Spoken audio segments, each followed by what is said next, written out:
Halo kawan-kawan, apa kabar semuanya? Semoga dalam keadaan sehat. Oke. Oke, hari ini kita mungkin sekedar ngobrol santai ya. Berkenalan. Perkenalan mungkin ya. Oh, boleh. Ntar boleh dikenalin langsung. Nah, di sebelah saya ini ada seorang manusia biasa. Seorang pemikir asik. Pemikir aja enggak juga lah. Terlihat dari kepalanya sudah mulai habis. Kalau ada ngomong tuh kan kayak sejarah tuh adalah kejadian yang berulang-ulang. Ada kan yang bisa jadi gak sih? Gue setuju sih. Maksudnya kayak dari zaman baheula nih, dari zaman baheula menurut gue, kita lihat aja konteksnya kayak gini. Sekarang semua orang berlomba-lomba mencari kebahagiaan dalam tanda kutip, gimana cara hidup tenang mungkin dan lain-lain. Stoikism ya teorinya. Iya, ada sedikit tentang stoikism, tapi sebenarnya banyak ajaran yang membawa kita menenangkan pikiran itu selain stoik dulu ada macam-macam lah. Tapi kalau menurut gua, nah ini agak relevan. Kita sekarang mungkin hidup ya gitu kan, mencari bahagia, padahal dari zaman dahulu tuh masalah dan problematik manusia menurut gue sama aja. Iya, benar-benar sama. Hidup adalah proses dan perubahan, tapi selebihnya tergantung persepsi kita. Iya, benar sih. Kayaknya perbedaan dulu sama sekarang plus minus kali ya. Kalau di dalam segi teknologi tadi ada plusnya ya kan. Ada minusnya zaman dulu. Pasti sama. Dalam kesehatan mental nih. Mental health. Nah, ini sebenarnya lucu. Enggak lucu sih. Gua peduli dengan mental health gitu. Yes. Tapi kebanyakan dari yang ada adalah kita terlalu meromantisasi mental health. Mendramatisir ya. Gue bakal diserang gitu. Enggak. Drama itu. Enggak. Ya enggak tahu ya menurut kan ada pendapat masing-masing enggak apa-apa. Iya, ada pendapat masing-masing. Jadi sebenarnya kayak gue juga bingung sih tentang kenapa orang bisa mengalami itu. Apalagi kebanyakan kalau yang gue lihat dari beberapa temen gue, rata-rata tuh yang kena begituan anak-anak menengah ke atas. Maksudnya menengah ke atas tuh secara finansial. Oh benar. Finansial dan secara ekonomi gitu. Iya. Banyak dari mereka yang ya ada beberapa teman gue yang depresi atau apa kayak gitu. Dan gue tuh nggak ngerti. Soalnya entah ya, mohon maaf saya karena belum pernah kali ya gue deh. Ya gue nggak ngerti ya, tapi menurut gue tuh selama lu saya terlalu materialistik sebenarnya. Jadi apa-apa yang gue ukur tuh kayak gue lihat dari kepemilikan gitu. Paham. Dan agak utopis sih menurut gue. Semua orang tuh bisa ngerasain hal yang seharusnya orang rasain. Kayak misalkan anak pemulung harusnya bisa ngerasain kayak anak orang kaya yang disetirin naik mobil blablabla. Tapi kan karena dunia dan kita hidup di sistem kelas dan lain-lain kayak gitu. Jadi menurut gue mental health apa ya? Misalnya gue takut. Gak salah. Kan pandangan. Ya menurut gue mental health ya, gue peduli sama mental health. Tapi beberapa orang kan banyak yang meromantisasi itu kan. Lu nggak pernah diagnosis ke psikolog, lu bilang iya sekarang gitu ya. Gue capek nih, kayak gue depresi. Dan itu sebenarnya bahaya kan, apa namanya istilahnya, self diagnosis itu sebenarnya kan bahaya kan. Seharusnya yang dia nggak dapet nih, tapi karena dia ngomongin ulang terus, akhirnya mental health gitu ya. Iya, jadinya orang sebel ngeliat itu. Iya, bener dan sih. Mungkin stigma orang ke orang yang mental health kan juga masih buruk ya dalam tanda kutip. Buktinya masih banyak orang tua yang nggak mempercayakan anaknya harus pergi ke psikolog kayak gitu. Jadi kalau pendapat gue tentang mental health, gue peduli tentang mental health, tapi gue nggak setuju sama orang-orang yang mendramatisasi atau meromantisasi hal tersebut. Karena dari bacaan atau dari pengalaman gitu, atau yang dari gue lihat, jujur aja gue bukan orang yang kaya banget gitu. Maksudnya ya gue menengah ke bawah lah, bisa dibilang. Keluarga gue nggak ngelihat ada satupun kesusahan di antara orang-orang di lingkungan gue.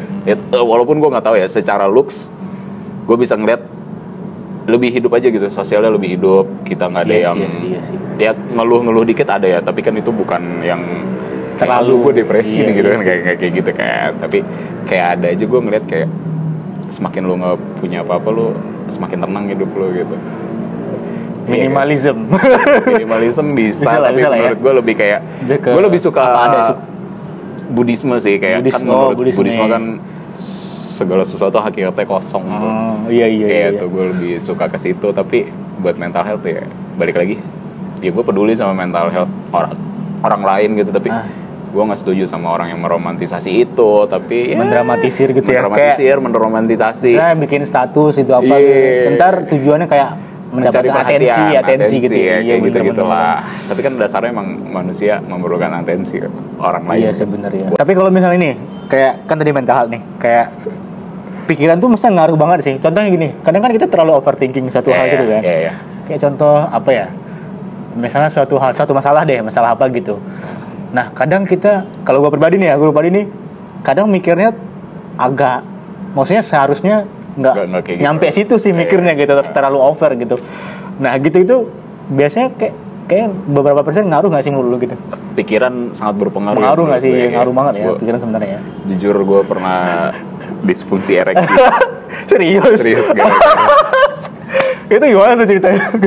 Jadi gue masih kuliah, gue belum gawe.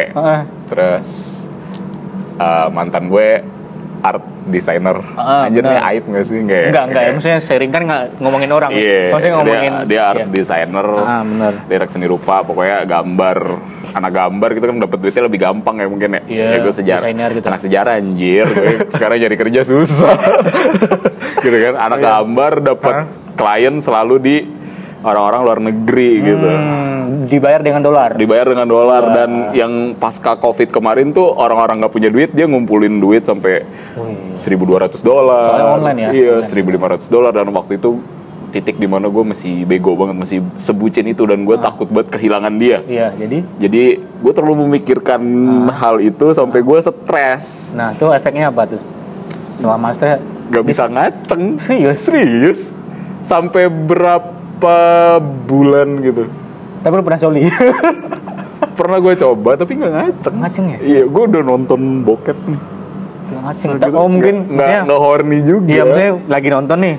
Tapi pikiran lu kemana gitu ya? Gitu mungkin. Tapi kan kalau gue baca juga katanya kalau lu stres juga mempengaruhi ereksi lu kan. Itu gue itu. Berapa lama tuh? Nggak lama sih setelah itu. Untungnya nggak lama ya? Iya, setelah itu kan gue dapet gawean tuh ngajar. Jadi mungkin pikiran gue teralihkan dan jadi lebih sibuk kayak gitu. Terus pikiran sangat berpengaruh sih. Gue seneng banget stoikisme ya. Lu bayangin aja seorang kaisar seperti Marcus Aurelius aja masih stres, bray. Iya sih. Apalagi orang-orang kayak kita yang biasa-biasa aja dan masalahnya adalah gimana kita mencari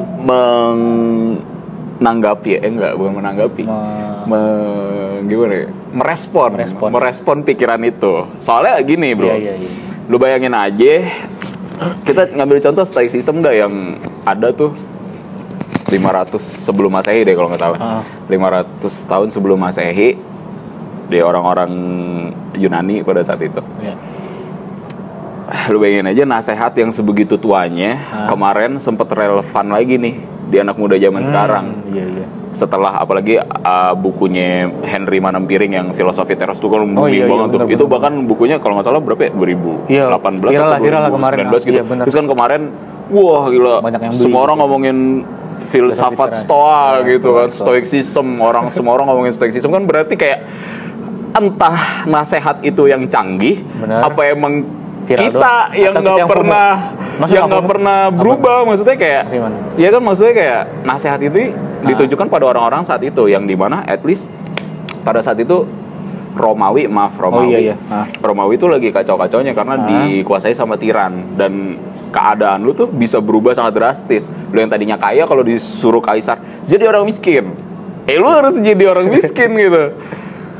Se-chaotic gitu. Makanya kan era perubahan filsafat dari yang tadinya filsafat alam, Fusikoi, orang-orang ngomongin alam, terus masuk ke apa namanya sofis, kaum sofis udah mulai tertarik ngomongin manusia. ke Aristoteles, ke Plato dan lain-lain kan itu udah mulai bagaimana lu berkehidupan dengan baik, bernegara dengan baik, dan Yunani hancur di bawah kuasa Romawi gitu kan, mulai muncul tuh isme-isme yang mencari kebahagiaan, Epikureanisme. Terus sebelum Stoik ada apa tuh Itulah pokoknya. Gue lupa namanya. Sinisme, ada sinisme. Oh, sinisme sinisme. lebih parah dari stoik, ya kan? Sinisme ya. Sinisme terus masuk ke stoicism. Nah, itu kan semua ngomongin kebahagiaan. Jadi menurut gue tuh kayak apa emang nasihat itu yang canggih atau manusia yang nggak pernah berubah dalam konteks menurut gue menghadapi masalah. Makanya kenapa masih banyak orang stres sampai hari ini kan? Padahal sebenarnya menurut gue masalahnya sama kayak orang-orang di zaman dulu. Iya, gitu lu dipecat zaman dulu mungkin udah ada orang dipecat. Kayak gitu. Iya, benar-benar. Jadi coba dipikirin deh gitu. Gimana cara kita meresponnya? Balik lagi ke keadaan psikologi orang-orang yang mungkin setiap orang tuh beda-beda Iya sih. bisa nerima masalah yang ada.